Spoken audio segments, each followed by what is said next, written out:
Most cordless grinders feel like they're just going through the motions until you hit a thick piece of steel, and then they start to bog down. That is exactly where this thing tries to change the narrative.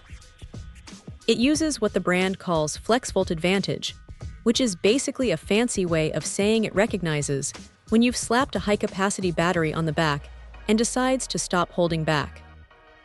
When you pair it with those bigger packs, you're getting a noticeable jump in raw output compared to a standard 20-volt setup. It's not just a subtle difference either. You can actually feel the motor pushing harder when the wheel starts to bite into the material. The ergonomics are pretty standard for this style of tool, but the paddle switch feels solid and responsive. It's got a nice weight to it, though it's definitely not the lightest grinder in the shed. You'll notice that heft, but it helps keep things steady when you're grinding down a weld or cutting through rebar. What's really impressive is how it handles the safety side of things.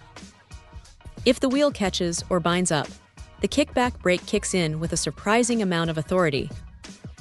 It stops the rotation almost instantly, which is a massive relief if you've ever had a grinder jump out of your hands.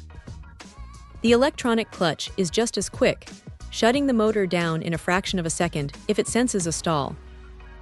It's one of those features you hope you never need, but you're really glad it's there when things go sideways.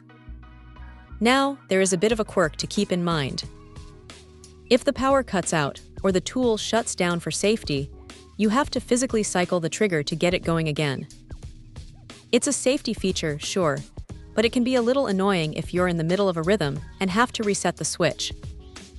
Also, if you want to track this thing on a job site, you'll need to buy a separate chip to slot into the handle.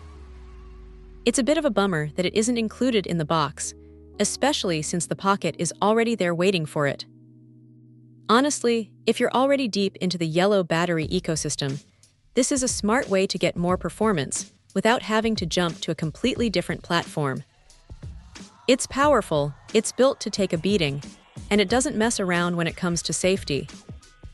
It's not perfect, and the extra cost for the tracking chip is a bit of a sting, but for the sheer grunt it brings to the table, it's a solid piece of kit for anyone who spends their day behind a grinding wheel.